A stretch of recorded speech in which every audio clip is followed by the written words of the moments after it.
હું ભાવેશ સુત્રિયા આપ સર્વનું હાર્દિક સ્વાગત કરું છું. સામાજિક જ્ઞાન ધોરણ 10ની અંદર આપણે અગાઉના લેક્ચરની અંદર વાત કરી હતી ભારતના સાંસ્કૃતિક વારસાનો અર્થ, સાંસ્કૃતિક વારસો, ભારતનું સ્થાન અને તેનો વિસ્તાર. ત્યાર પછી ભારતીય સંસ્કૃતિની વિકસાવવાની અંદર કયા વ્યક્તિઓનો, કયા મહાનુભાવોનો ફાળો હતો એના વિશે વાત કરેલી હતી. ત્યાર પછી હવે આપણે જોઈશું ભારતનો પ્રાકૃતિક વારસો. આ છે ભારતનો પ્રાકૃતિક વારસો. પ્રકૃતિ, પર્યાવરણ અને માનવ જીવનની જે સંબંધોનું પરિણામ જેને દર્શાવવામાં આવે છે તેને પ્રાકૃતિક વારસો તરીકે ઓળખવામાં આવે છે. પ્રકૃતિ, પર્યાવરણ અને માનવ જીવન આ ત્રણેયના નિકટતમ સંબંધો એટલે કે આપણો અને કુદરત વચ્ચેનો જે સંબંધ છે એ સંબંધોનું પરિણામ એટલે પ્રાકૃતિક વારસો. પ્રાકૃતિક વારસો એ કુદરતની ભેટ ગણવામાં આવે છે. ભારતનો પ્રાકૃતિક વારસો વિશિષ્ટ અને વૈવિધ્યસભર છે. જેમ ભારતનો સાંસ્કૃતિક વારસો ભાતીગળ અને વિવિધ છે, તે પ્રમાણે ભારતનો પ્રાકૃતિક વારસો પણ વિશિષ્ટ અને વૈવિધ્યસભર ગણવામાં આવે છે. ગઈકાલે મેં તમને વાત કરેલી હતી, અગાઉના લેક્ચરની અંદર મેં તમને વાત કરેલી હતી કે ભારતની પ્રકૃતિ વિશે જોઈએ તો પશ્ચિમે રાજસ્થાનનું રણ રહેલું છે, પૂર્વની અંદર પહાડો અને જંગલ વિસ્તાર, ઉત્તરની અંદર બરફ આચ્છાદિત અને પહાડી વિસ્તાર કે જેવો પ્રાકૃતિક વારસો લગભગ વિશ્વના દેશોની અંદર બહુ ઓછા પ્રમાણની અંદર જોવા મળે છે. એ વિશિષ્ટ સ્વરૂપ અને વૈવિધ્યસભર વારસો ભારત દેશની કુદરત સાથે સંકળાયેલો છે. જેમાં ઊંચા પર્વતો, નદીઓ, ઝરણા, સાગરો, લાંબા દરિયા કિનારા, વિશાળ ફળદ્રુપ મેદાનો, ખીણ પ્રદેશ, રણ વિસ્તાર વગેરેનો સમાવેશ થાય છે. ભારત દેશની અંદર ઊંચા પર્વતો માઉન્ટ એવરેસ્ટ જેવા, કેટુ જે ભારતનો સૌથી મોટો અને ઊંચો પર્વત ગણવામાં આવે છે. નદીઓ, ભારતની અંદર અસંખ્ય નદીઓ જોવા મળે છે. આ નદીઓ અને ઊંચા પર્વતોની સાથે ઝરણાઓની રચના થાય છે. લાંબો સાગર કિનારો, દરિયા કિનારો ગુજરાતથી શરૂ કરીને છેક પૂર્વમાં કોલકાતા સુધી એટલે કે પશ્ચિમ બંગાળ સુધી ભારતનો લાંબો દરિયા કિનારો જોવા મળે છે. આ પ્રાકૃતિક જે સંસાધનો છે કે જે પ્રાકૃતિક સ્થાનો છે આપણી પાસે, એ સ્થાનોની સાથે વૃક્ષો, વનસ્પતિઓ, જીવજંતુઓ, ઋતુઓ, પશુ પક્ષીઓ, પ્રાણીઓ, વૈવિધ્યસભર ભૂમિ દ્રશ્યો, વિવિધ પ્રકારના ખડકો, ખનિજોનો સમાવેશ થાય છે. આપણે સૌ પ્રકૃતિના સંતાનો છીએ અને પ્રકૃતિ આપણને આહાર, પાણી, શુદ્ધ વાયુ તેમજ નિવાસ માટેની લગભગ બધી જ આવશ્યકતાઓની સુંદર વ્યવસ્થા આપણને પૂરી પાડેલી છે. આપણી પાસે રહેલી જે પ્રાકૃતિક જે વારસો રહેલો છે પ્રાકૃતિનો, એ પ્રાકૃતિક વારસાની સાથે સાથે પ્રાકૃતિક વારસામાં જે જોડાયેલા છે માનવો, પશુ પક્ષીઓ, જીવજંતુઓ, તેની સાથે વણાયેલી ઋતુઓ, પ્રાણીઓ તેમજ ભૂમિ દ્રશ્યો એટલે કે લેન્ડસ્કેપ. ભૂમિ દ્રશ્યો એટલે કે સુંદર ચિત્રો આપણી સામે પ્રકૃતિના આબેહૂબ રહેલા છે.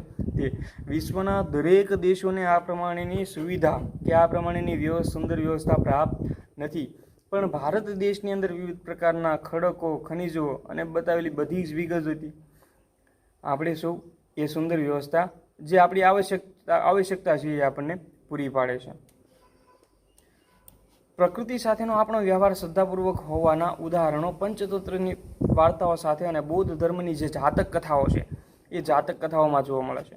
ભારત દેશ અને પ્રકૃતિ સાથેનો વ્યવહાર એ શ્રદ્ધાપૂર્વક રહેલો છે, એક વિશ્વાસપૂર્વકનો રહેલો છે. આપણે કોઈ પણ ભગવાન જોઈએ ને તો ભગવાનની સાથે એક પ્રાકૃતિક તત્વ એટલે કે એક પ્રાણી જોડાયેલું છે. ફોર એક્ઝામ્પલ શિવ, તો શિવની સાથે પણ એક પ્રાણી જોડાયેલું છે, એટલે કે શંકર ભગવાનની સાથે એક પ્રાણી જોડાયેલું છે. આ ઉદાહરણ એટલે આવ્યું કે લગભગ આજથી હવે પછી શ્રાવણ મહિનાની શરૂઆત છે.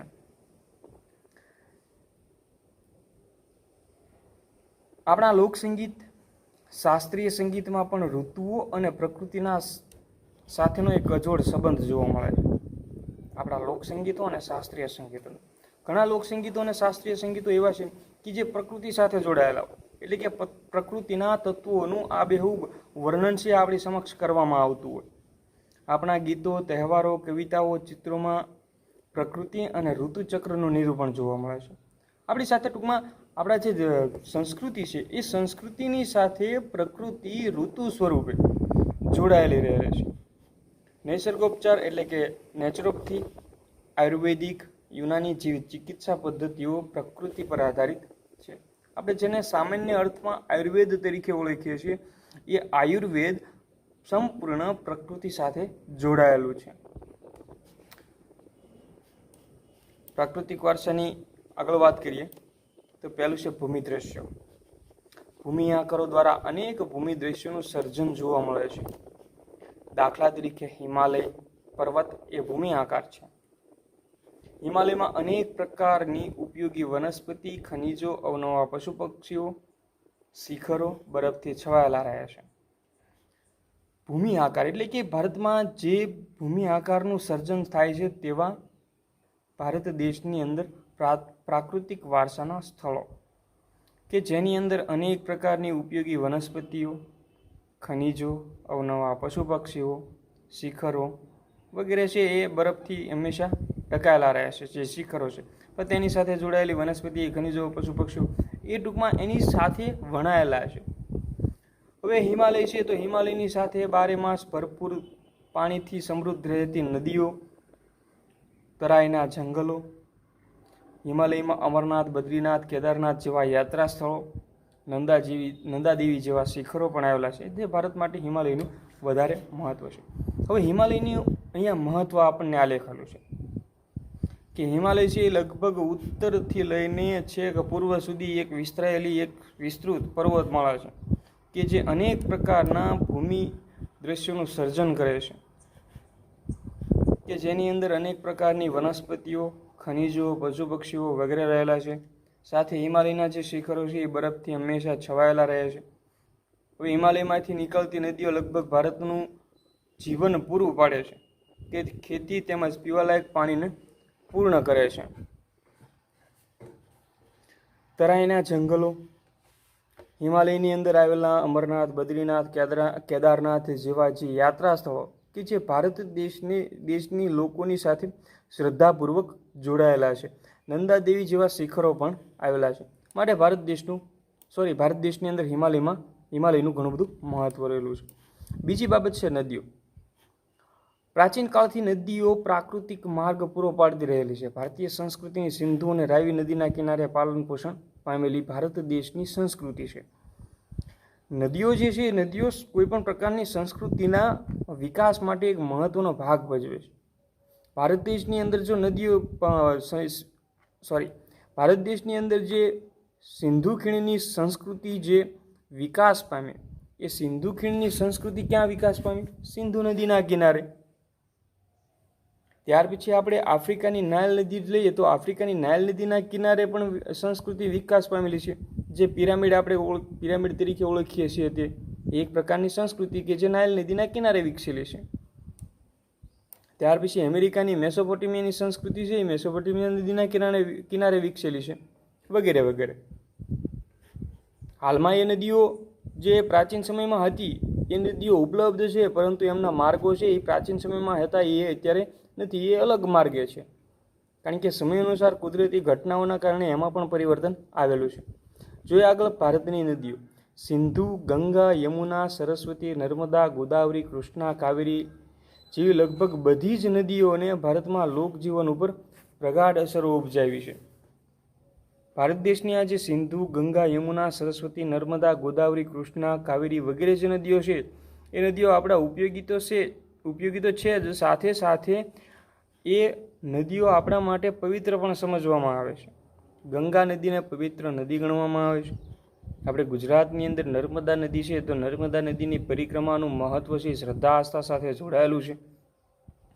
આ બધી નાની મોટી નદીઓ છે જે આપણને પીવાનું પાણી, વપરાશનું પાણી, સિંચાઈ, વીજળી, ખેતી, જળમાર્ગ જેવી આપણી મહત્વની જે રોજિંદી જરૂરિયાતો છે એ રોજિંદી જરૂરિયાતો સંતોષવા માટે મહત્વનું સ્થાન ધરાવે છે. જો કદાચ નદીઓ ન હોત તો પીવા માટેનું પાણી કે પછી સિંચાઈ માટેનું પાણી, વીજળી, ખેતીમાં વગેરે કોઈ જગ્યાએ તેમનું અસ્તિત્વ ટકી રહે નહીં. એ આપણું અસ્તિત્વ ટકાવી રાખવા માટે નદીઓ છે એ વધારે મહત્વ ધરાવે છે. તે ઉપરાંત માટીના વાસણો, મકાનો, લીપણ તથા ઉદ્યોગોનો વિકાસ માટે પણ માનવીને નદીના પાણીની આધારિત રહેવું પડે છે. સ્વાભાવિક છે કે જળ એ જીવન છે અને એ જળ આપણને ભારત દેશમાં નદીઓથી પ્રાપ્ત થાય છે. તો નદી છે એ આપણા જીવન જીવવા માટેનો એક અજોડ સ્ત્રોત ગણવામાં આવે છે. આપણી રોજિંદી જરૂરિયાતો તેમજ આપણી આર્થિક પ્રવૃત્તિઓ સાથે છે એ નદીઓ જોડાયેલી છે.